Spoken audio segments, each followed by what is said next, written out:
안녕하십니까, 모드네이터입니다. 이번 시간에는 레퍼런스 타입인 나머지 데이트, 레귤러 익스프레션, 어레이, 펑션, 오브젝트에 대해서 알아보겠습니다. 그 데이트는 이제 뭐 이름 그대로 날짜를 표현하기 위한 자료형이고요. 그래서 간단하게 변수를 만들어서 새로운 데이트 객체를 만들게 되면은 객체를 만든 시점을 기준으로 시간이 만들어집니다. 그래서 이렇게 시간이 나오죠. 보시면은 여기의 시간과 현재 시간이 약간 다른데 이거는 이제 이 자바스크립트가 사용하고 있는 시간대와 우리나라의 시간대가 달라서 그래요. 그래서 그런 문제가 있고, 이게 이렇게 날짜를 다루는 객체이기 때문에 내부적으로 다양한 이제 날짜 관련된 기능이 많이 있습니다. 근데 문제는 자바스크립트에서 이 데이트를 활용하는 방법이 상당히 좀 비효율적이고 비직관적이고 막 그래요. 그래서 자바스크립트의 데이트를 자바스크립트에서 날짜 관련된 뭔가 기능을 만드셔야 할 때는 데이트를 바로 쓰시는 것보다는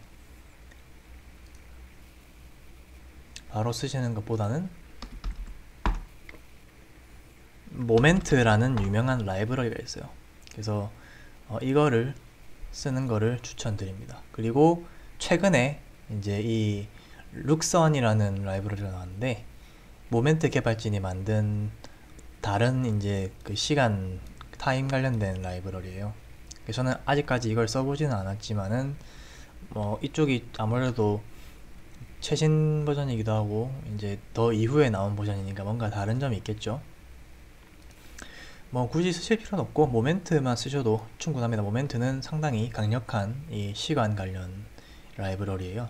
이게 다 국제화도 지원을 하고요. 여기 보시면 한국이 있습니다. 이런 식으로 하시게 되면 이제 한글로 나오죠. 그래서 가능하시면 이런 이 라이브러리를 쓰시는 거를 강력 추천드립니다. 그리고 레귤러 익스프레션 같은 경우는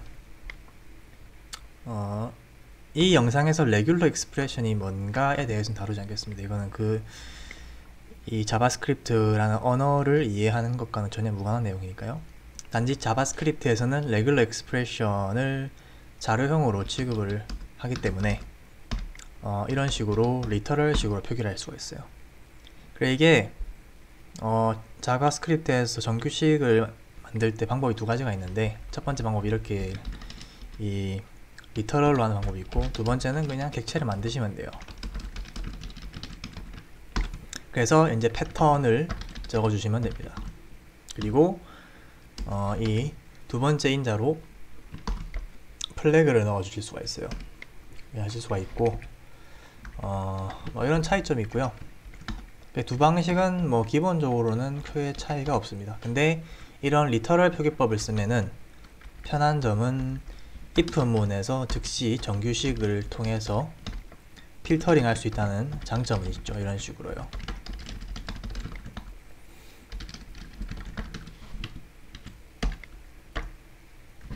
이런 장점이 있긴 합니다.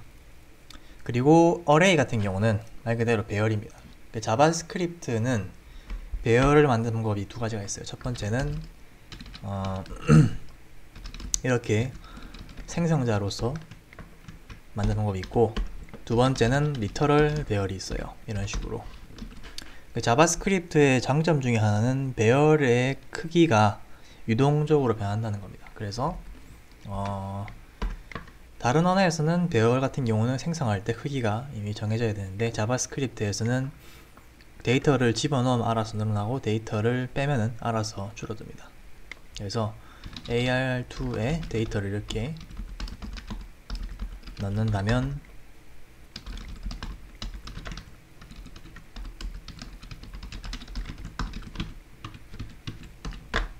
이렇게 데이터가 들어가죠. 그 길이가 3이 나옵니다. 왜냐? 3개가 들어있으니까요.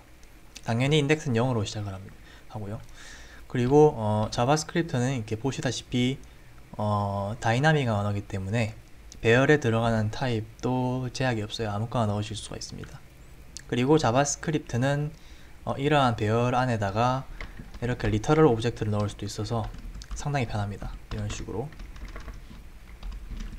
하게 되면은 이제 배열하는 리터럴 오브젝트가 들어가요. 그래서 이런 방법들이 있습니다. 그리고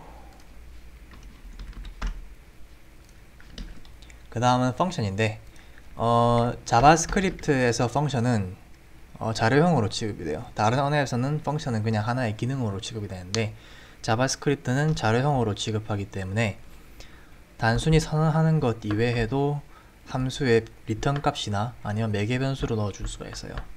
기본적인 사용법은 두 가지가 있는데, 첫 번째는 이렇게 펑션 키워드를 쓰는 방법이 있고요. 그래서 뭐 a랑 b를 더하는 함수를 만든다 치면은 이런 식으로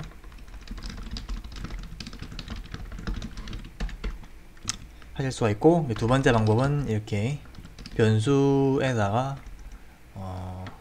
넣어주는 방법이 있습니다.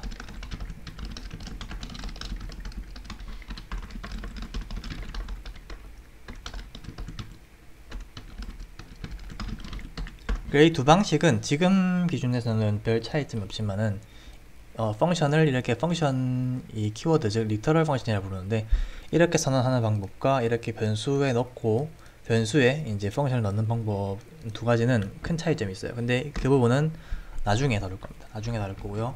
일단 지금은 어쨌든 결과적으로는 이 add와 마이너스는 둘 다 펑션입니다. 펑션으로서는 차이가 없어요. 그리고 보시면은 아까 말씀드렸지만은 자료형으로 취급하기 때문에 변수에 바로 이렇게 넣어줄 수가 있습니다. 그리고 이때 이 함수는 이름이 없어요. 마이너스는 함수의 이름이 아니고 이 변수의 이름인데, 이 함수가 대입이 되기 때문에 이 함수로 이 변수 이름으로 그 들어가 있는 함수를 쓸 수가 있는 겁니다. 다른 개념인데 어쨌든 그래서 이때 이 이름이 없는 함수를 자바스크립트에서 익명 함수라 불러요. 익명 함수라고도 부르고 람다 함수라고도 부르고요. 뭐 람다식이라고도 하는 것 같은데, 하여튼 뭐 그런 명칭들이 있습니다. 어쨌든 이제 기본적으로 함수를 이렇게 선언할 수도 있고 아니면은 함수를 리턴하는 것도 가능해요. 그래서 어떤 함수가 있으면은 뭐가 있을까요? 뭐 a라는 그냥 abc라는 함수가 있을 때 이 함수가 이렇게 새로운 펑션을 리턴시키고 있을 수가 있어요. 그래서 이런 식으로 해볼까요? 뭐 create add 이렇게 해서 뭐 두 수를 더하는 함수를 리턴시키는 함수를 리턴하는 거죠. 그래서 이렇게 하면은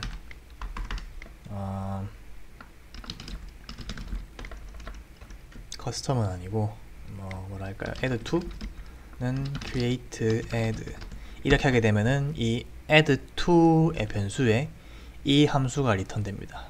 이 함수는 두 개의 인자를 더하는 값을 리턴시키는 함수이기 때문에 이런 식으로 호출할 수가 있어요. 그럼 4가 나오죠. 이런 식으로 함수를 리턴시킬 수도 있습니다. 그리고 함수를 함수의 인자로 넣을 수도 있어요. 그래서 별 의미는 없지만은 그냥 이런 식으로 해서 이 인자로 넘어온 이 함수를 그냥 리턴 시켜 보겠습니다. 그래서 add 3은 create function을 해서 이쪽에서 펑션을 만들어서 두 개의 인자를 받아서 이렇게 리턴을 시켜서 add 3을 호출을 하게 되면 결과가 나옵니다. 이걸 잠깐 설명드리면 이 create function 함수의 인자인 fn으로 이 함수가 넘어가요. 그래서 이게 fn으로 넘어가고 이거를 리턴 시키기 때문에 이 create function을 호출하게 되면은 이 함수가 리턴이 돼서 이게 add3에 들어가죠. 그래서 add3는 즉 이거라 보시면 됩니다. 그래서 이러한 특성들이 있어요. 펑션은. 그리고 마지막으로 이제 오브젝트인데, 자바스크립트는 객체 지향 언어입니다. 오브젝트 오리엔티드 언어고요. 그래서 근데 이게 우리가 일반적으로 공부했던 클래스 기반 언어랑은 달라요. 근데 이 부분은 나중에 별도로 좀 심도 있게 분석을 할 예정이고요. 기본적으로 오브젝트를 만드는 방법은 많은데 가장 일반적인 방법은 첫 번째 오브젝트 리터럴 오브젝트라는 게 있는데, 그래서 객체를 이렇게 바로 만들 수가 있습니다. 그래서 뭔가 사람 객체를 만들었다. 그러면은 뭐 이름이 있겠죠. 뭐 이런 식으로 있을 때 객체를 이렇게 만들어 쓸 수가 있어요. 그리고 두 번째는 생성자를 쓰는 건데, 생성자를 쓰려면은 생성자라는 걸 만들어야 합니다.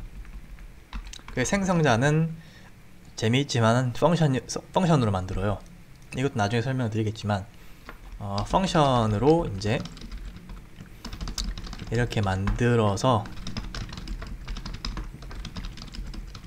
이렇게 하면은 new 키워드로 함수를 호출할 수가 있습니다. 물론 뭐 얘만 가능한 게 아니에요. 모든 펑션은 다 new 키워드로 호출 가능한데 차이점은 나중에 설명을 드릴게요.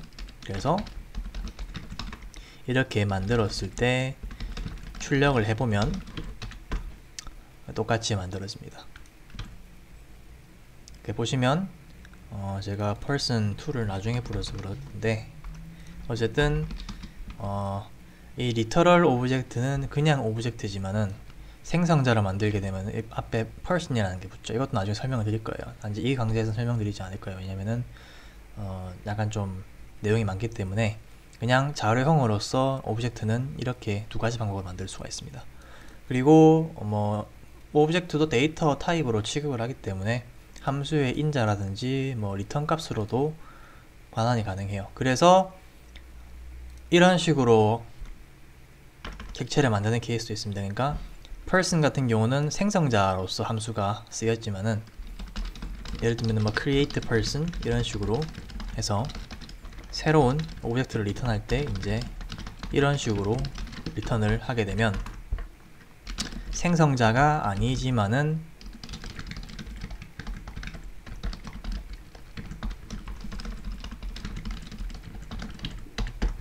똑같은 결과가 나옵니다. 이런 식으로 쓸 수도 있고, 요즘 트렌드는 이런 new 키워드, 생성자를 만들어서 new 키워드를 많이 쓰는데, 물론 옛날에도 많이 썼지만은 그래도 적어도 옛날에는 이제 뭐 이런 방법도 많이 썼어요. 이 방법의 장점은 생성자 같은 경우는 이렇게 new 키워드를 실수로 쓰지 않게 되면은 결과가 알 수 없게 나옵니다. 그러니까 알 수 없는 건 아닌데 어쨌든 원하는 데 결과가 안 나와요. 그래서 완전히 new를 적어 주셔야 되는데, 이런 식으로 하게 되면은 new 키워드를 적든 안 적든 똑같이 돌아가요. 보시면은 제가 new 키워드를 써도 똑같이 결과가 나오죠. 그래서 이런 차이점이 있습니다. 그래서 이거를 알아두셔야 돼요. 그리고 이 영상을 마무리하기 전에 앞서서 말씀드리면, 제가 이전에 데이트랑 데이트가 아니고 넘버랑 스트링부터 오늘 했던 데이트와 이 나머지 데이터 타입들은 엄밀히 말씀드리면 전부 다 오브젝트입니다.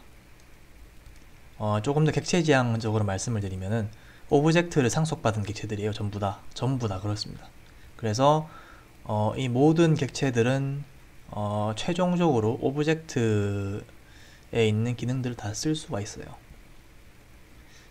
그렇게 이해를 해두시면 됩니다. 그리고 오늘 했던 이런 이제 객체 같은 경우는 프리미티브 타입과 달리 레퍼런스 타입이라 불리는데, 그 이유는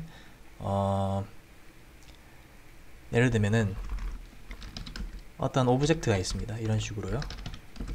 네, 값이 이렇게 1이 들어있는데, 여기서 제가 오브젝트 1을 넣게 되면은 이 오브젝트 2에 오브젝트 1 내용이 들어가죠. 근데 이 오브젝트 1의 내용이 복제가 되지 않고 오브젝트 1이 아니고 오브젝트 2 자체를 가리키게 됩니다. 이렇게 대입을 하게 되면요. 그래서 오브젝트 2의 A를 수정을 해도 오브젝트 1이 같이 수정이 돼버려요. 10이 들어갔죠.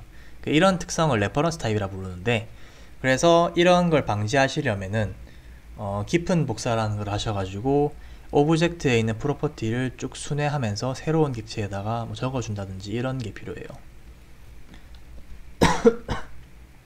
문제는 재밌는 게, 이런 기능이 분명히 필요한데 언어적인 측면에서 제공을 하지 않아요, 기능이.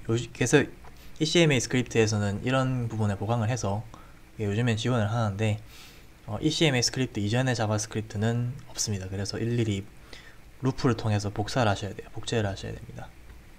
그래서 이게 뭐가 다르냐, 레퍼런스 타입이 프리미티브 타입, 그럼 프리미티브 타입 어떻냐 이렇게 물어보시면, 프리미티브 같은 경우는 이렇게 10이 있고 num2에 num1을 넣은 다음에 num2를 수정을 해도 num1이 바뀌지 않아요.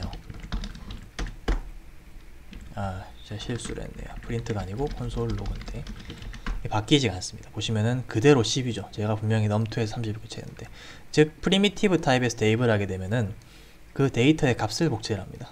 그래서 복제가 되기 때문에 바꿔도 원래 데이터에 영향을 안 미치지만, 레퍼런스 타입에서는 그 오브젝트의 레퍼런스라는 게 가리키는 곳인데, 그러니까 오브젝트에 이런 데이터가 들어있는 메모리가 있는데 그것을 가리키는 데이터, 가리키고 있는 데이터만 복제를 하기 때문에 데이터를 수정하게 되면 둘 다 바뀌게 돼요. 둘이 아니고 뭐 수백 개를 만들어도 다 바뀝니다. 똑같이 다 바뀌어요. 그래서 이러한 특성을 잘 알아두셔야 됩니다. 이걸 잘 모르시게 되면 나중에 객체를 이제 복제를 해야 되는 케이스가 있어요. 이렇게. 근데 깊은 복제를 하지 않고 얕은 복제를, 이런 걸 얕은 복제라 부르는데, 얕은 복제를 해서 데이터를 교체해서 뭔가 했더니 뭔가 끝나고 돌아왔는데 데이터가 영구적으로 바뀌어 있다든지 이런 문제가 생깁니다. 그런 케이스에는 깊은 복사를 쓰셔야 돼요. 그래서 뭐 그런 부분이 있습니다. 그래서 아마 특히 오늘 배웠던 것 중에 이 오브젝트 그리고 자바스크립트가 지향하는 객체 지향에 대해서는 나중에 상세하게 알아보도록 할 겁니다. 일단 간단하게 말씀드리면은 클래스 기반 언어랑은 많이 달라요. 그래서 차이점을 확실하게 이해를 하시고 넘어가셔야 좋습니다. 예. 오늘 강좌는 여기까지 하도록 하겠습니다. 감사합니다.